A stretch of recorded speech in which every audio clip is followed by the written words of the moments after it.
Ce policier a désamorcé 25 bombes, côté. Montréal était la scène de centaines d'attentats à la bombe, attribuables au Front de libération du Québec, le redoutable FLQ. Par exemple, au tout début, on parlait de petites bombes d'un livre et demi placées dans des boîtes aux lettres à Westmount. Quand les bombes nous sont tombées dessus, la ville de Montréal et la police ont décidé que ça prenait une escouade anti-bombe. Alors là, on a demandé des volontaires. Préférence sera donnée aux anciens militaires, dont j'étais. Parce qu'avant d'être policier, j'étais pendant 6 ans dans l'armée. J'étais parachutiste. J'avais chavé les bâtons de dynamite de proche. Durant la vague de 1970, l'année des grosses bombes, là, les bombes ont atteint des proportions démentielles. Dans la nuit du 11 au 12 juillet 1970, un peu après minuit, j'ai eu l'appel pour un colis suspect dans une voiture Volkswagen qui était stationnée dans la ruelle des fortifications. Et puis, c'était extrêmement difficile de travailler sur cette bombe-là pour la bonne raison qu'elle était placée sous le siège du passager. La Volkswagen étant si basse-ci, je ne pouvais pas ouvrir la porte. J'ai dû travailler en me couchant sur les deux sièges de la Volkswagen pour tenter d'identifier ce que contenait le sac à déchets sous le siège du passager. Pas facile parce que c'est glissant, surtout quand on a des gants. Il faisait terriblement chaud.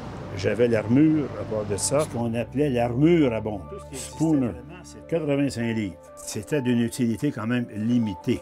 Mes petites pinces qui sont au musée canadien de l'histoire. J'ai réussi quand même à démanteler, à couper des fils et, bien content de mon coup, je me disais une belle grosse bombe de 10 livres, jusqu'à ce que mon staff-mélange m'appelle et dit « Bob, viens voir ça ». On avait ouvert le capot, il y avait 50 livres de dynamite. Il y avait 50 livres de dynamite derrière le chauffeur pour un total de près de 150 livres de dynamite. La bombe domestique la plus grosse jamais démantelée au Canada. Et je pense que le record le tient encore. Les gens, généralement, associent la crise d'octobre à un événement comme tel. Alors que la crise d'octobre, c'est le point culminant de 7 ans de terrorisme. 300 bombes dans ce temps-là. Ça a été, en passant, la dernière bombe de la vague 1970. Et puis là, tout le monde félicite. Il n'y a rien là, il n'y a rien là. Quelqu'un qui dirait que j'ai pas peur, oui, j'avais peur. Oui, c'est sûr, c'est normal. C'est normal. La nuit, on n'avait personne au bureau.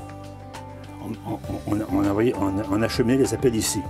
Ça sonnait jamais plus que 2 coups. Puis tout ce que je disais, c'est en route. Ma plus proche collaboratrice, c'était ma femme. Elle savait qui appeler. J'avais ici un petit récepteur, un radio. Je ne pouvais pas lui parler. Puis on avait un code. Quand je disais 71, 61, 23, là, ça devrait se faire à peu près dans 1 heure. Ça veut dire que je vais être là dans 1 heure. 71, ça peut être 61, 40. C'est sûr qu'elle ne me répondrait pas. Je sais bien. C'était juste pour lui dire que je t'aime.